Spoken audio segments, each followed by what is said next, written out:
وقل رب زدني علما.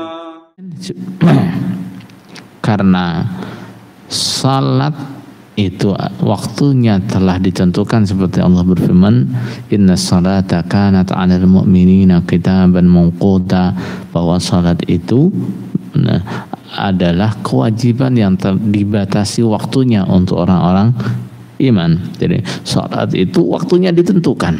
Berarti salat di luar waktu hukumnya gimana? Tidak sah. Kita salat sebelum masuk waktunya hukumnya tidak sah. Nah, kita sengaja mengakhirkan salat sampai keluar dari waktunya hukumnya apa? Tidak sah. Hukumnya tidak sah. Kalau dalam hadis yang lain, ketika Rasulullah SAW praktek salat bersama dengan malaikat Jibril 2 hari waktu itu. Nah, yang pertama beliau salat di waktu yang awal, yang kedua beliau salat di waktu yang akhir. Nah, dan setelah itu Rasulullah mengatakan as-salatu ma baina hadaini. Salat itu waktunya antara 2 waktu ini, waktu yang kemarin dan waktu yang sekarang. Artinya tidak boleh di luar itu.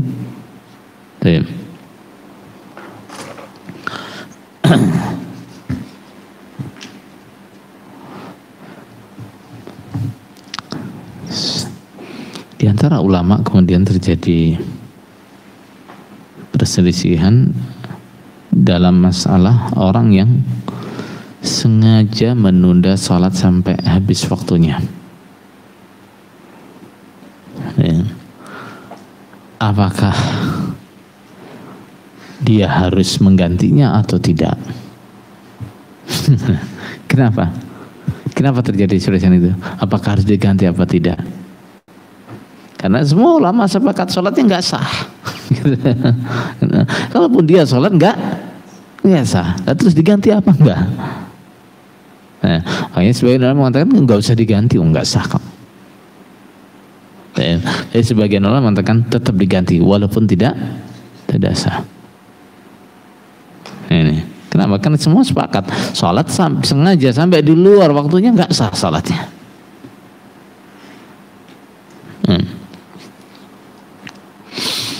Kemudian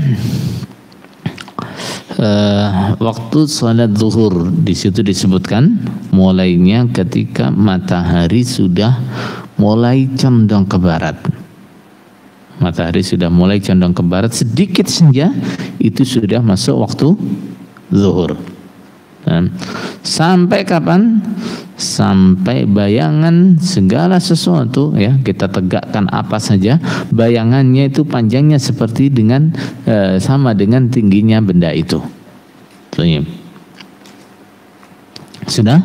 Nah, ketika bayangan itu panjangnya sudah sama dengan tingginya benda, maka waktu zuhur sudah usai, sudah habis, dan otomatis masuk waktu asar.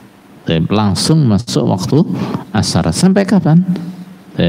Sampai apa? Selagi matahari belum menguning. Ya. Kalau matahari sudah menguning, waktu asar yang ikhtiar sudah apa? Sudah tidak sudah habis. Nah, waktu asar yang ikhtiar sudah habis. Tinggal waktu darurat. Apa faedahnya waktu darurat ini? Faedahnya waktu darurat ini adalah apabila kita lupa atau tertidur, sehingga tidak bisa sholat kecuali di waktu ini, maka hukum sholatnya masih disebut dengan adaan. Artinya masih dihukumi mengerjakan sholat asar di waktunya, masih dihukumi mengerjakan asar di waktunya. Apabila dia kerjakan ini atau dia ada sholat di waktu ini karena dia lupa atau karena dia tertidur. Kemudian waktu maghrib mulainya dari kapan? Waktu maghrib mulainya dari terbenamnya matahari, artinya setelah matahari terbenam sempurna, ya, sampai dengan hilangnya cahaya merah di langit. Cahaya merah yang sisa dari cahaya matahari ketika terbenam itu sudah habis. Nah, berarti sudah masuk waktu Isya. Sudah masuk waktu Isya. Kemudian waktu Isya dari hilangnya cahaya merah itu sampai tengah malam. Lama ini tadi adalah waktu yang apa? Waktu ikhtiar. Waktu ikhtiar artinya kita tidak boleh sengaja mengakhirkan sholat lebih dari ini, lebih dari tengah malam. Tidak boleh sengaja mengakhirkan Isya sampai lebih dari tengah malam. Waktu tengah malam habis waktunya Isya yang ikhtiar. Kemudian dari tengah malam sampai fajar, sampai terbitnya fajar, itu adalah waktu yang darurat, waktu yang darurat. Artinya kalau karena kita lupa atau tertidur, kemudian sholat Isya lewat tengah malam selagi belum terbit fajar, berarti dihukumi masih apa? Adaan, masih sholat Isya di waktunya. Kemudian waktu sholat subuh adalah sejak terbitnya fajar atau fajar yang kedua gitu saja, karena yang pertama juga orang menyebutnya fajar juga. Nah, tapi fajar yang cahayanya ke atas itu bukan waktunya subuh, tapi yang waktunya, tanda waktunya subuh adalah fajar yang cahayanya ke samping. Sampai terbit matahari, sampai matahari terbit. Masalah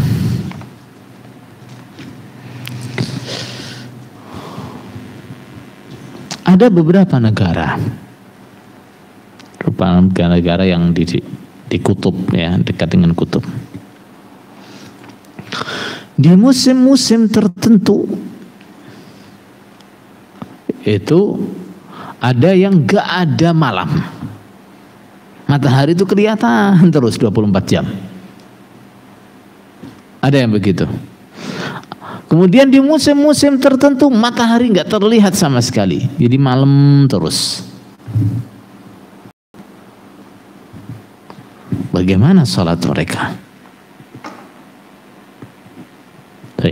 Yang pertama, selagi masih ada siang dan malam,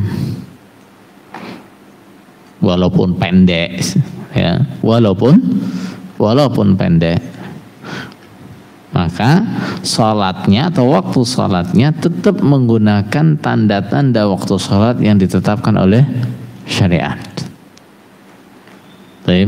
Berarti waktu zuhur ya pas matahari di tengah, kemudian waktu asar ya pas matahari bayangannya sama dengan bayangan benda. Waktu maghrib ya pas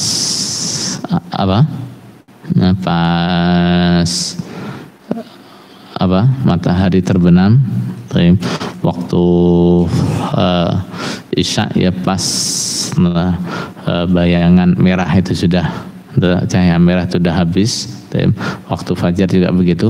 Pokoknya kalau selagi masih ada siang dan malam, ya, masih atau penentukan waktu sholatnya tetap menggunakan tanda-tanda yang ditetapkan oleh syariat.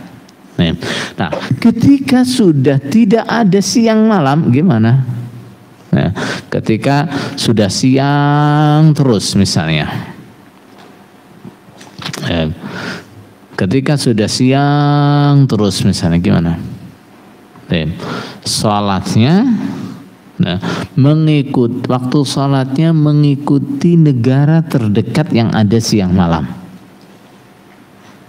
Tidak? Nah, waktu sholatnya mengikuti negara terdekat yang masih ada siang dan malam.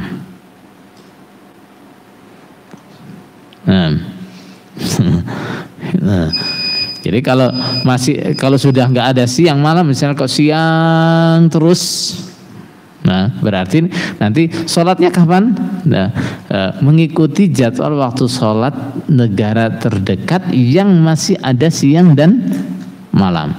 Waktunya kok malam terus, mengikuti negara terdekat yang masih ada siang dan malam.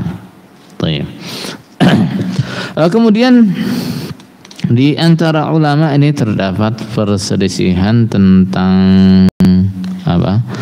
waktu asar yang ikhtiar, karena ada dua hadis.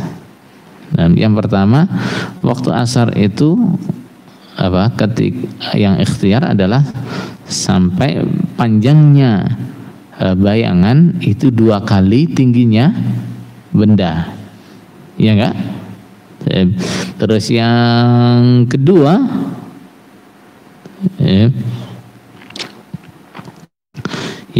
apa? Ketika matahari sudah menguning. Ketika matahari sudah menguning. Nah, ini yang mana ini?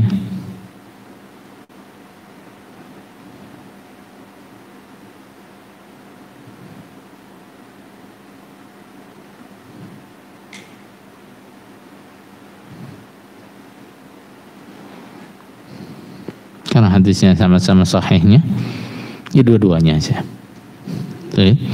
Nah, dua-duanya. Artinya ketika matahari sudah panjang bayangannya sudah 2 kali lipat dan sudah menguning, berarti sudah habis. Mana yang akhir nanti? Apakah sudah menguning? Apakah sudah 2 kali lipat bayangannya? Baik. Kemudian masalah salat isya juga begitu. Akhirnya salat isya ada 2 riwayat juga. Nah, sebagian riwayat sepertiga malam yang awal. Sepertiga malam yang awal itu jam berapa berarti?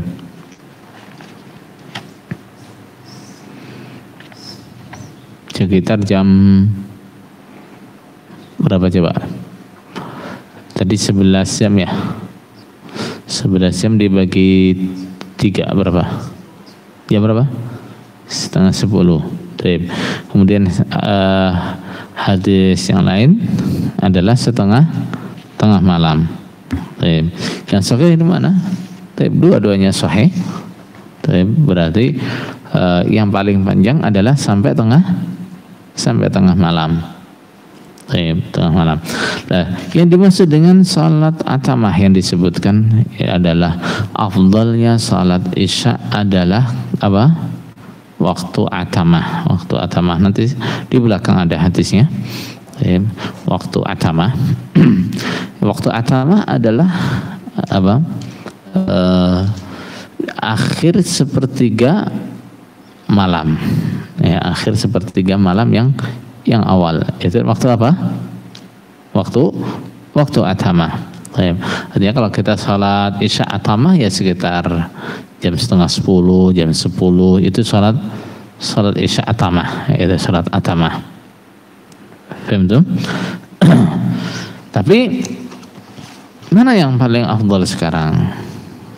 Di masjid ini salat isyanya itu diakhirkan untuk seperti yang disebutkan dalam hadis bahwa salat isya itu yang afdal adalah waktu atamah, atau diawalkan? Gimana? Tergantung kondisi. Ya, tergantung apa? Tergantung kondisi. Bila jamaahnya semuanya sepakat, nggak ada yang keberatan, salat isyanya diakhirkan sampai jam 10, setengah 10, maka itu yang lebih afdal. Tapi kalau jamaahnya nanti keberatan, udah pada tidur semua, ngantuk semua, atau nggak sepakat, maka yang paling afdal dia didahulukan. Kenapa? Karena sholat jamaah hukumnya wajib. Jadi mewujudkan sholat jamaah lebih penting daripada menerapkan praktek sholat atamah.